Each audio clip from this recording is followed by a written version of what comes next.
Hello, today I have with me Mr. Rajiv Merchant, President of Indo Industries Limited. So I'll be asking you a few questions and you Sure. just have to answer them. How do you prioritize short-term goals with long-term objectives for the company? So I think when you want to work for a company for a long period of time, I always give priority to long-term objectives. Okay. I know there could be issues in short term, but as long as there are no issues like survival or something very serious, I think it's always better to prioritize long-term objectives and work after it, because that pays off in the long run. By running after short-term objectives, one can really create a lot of inefficiencies in the system. It does not help business in the long run. Okay. What is the most difficult encounter that you have experienced while running a company? I think when you run a company, you are running an orchestra of 20 different departments, all running into different directions. You have to synchronize them. Sometimes they are human beings. They don't behave as expected. Some people want to leave, some people want to move out. There is a competition. So I think in all this fairness, managing complexity, you may run into a market problem, competition problem, and your own team issues. All that combined put together will always throw a challenge to any CEO, which one has to take care of and move further. Okay. How do you sense opportunities in business? Like, how do you feel that is the right thing to do? So I am a strong believer that look at your consumer. So for me the answer is consumer, and consumer. Okay. Look at your consumer, realize, see what they are looking for, how they are consuming different products, how can you improve their lives by giving better products.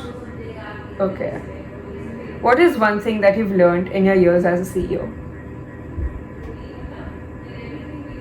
There are many things. It's very difficult to identify one thing which you can say it's a lot, and there are a lot of values. As I say, one is a customer focus is one, long-term objective is working for a long-term goal is a value number two.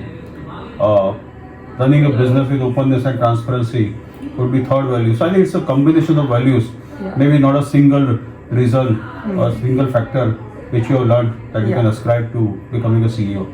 Okay. One rule that you've enforced in your company? Try to be open, transparent, logical in everything, and allow less amount of politicking so that you can focus on real issues instead of getting defocused by people's problems. Okay. Yeah. What, according to you, is the most important skill that a person in this day and age should develop? I think learning with an open mind in different direction itself is a great amount of skill. Many times I think at a middle levels or junior level or senior level, people tend to think that they know everything. I don't think that works well in today's world. Okay. Even it never worked in the past also, because the world is dynamic, changing, and you need to stay with time. So you need to be a learner. Yeah. What skill do you think helped you become a CEO? I think customer focus. Number two, team building, openness, transparency, running after long-term objectives, integrity, true commitment to your company with passion. I think that's enough for being successful in whatever you do. How did you manage to stand out from the other candidates? I cannot say that I stand out, but the way I think what values I prescribe to, I'm sure a lot of people don't prescribe to same. So that's how I'm different. Okay. And what are you looking for in your successor? For me, pursuit for excellence is the most critical. Building a good team, and at times, more than the end goal, process, passion, spirit is far more critical. So I sometimes it's like karma theory. If you work hard, results will automatically come. Okay. And lastly, a milestone under your belt that you're most proud of.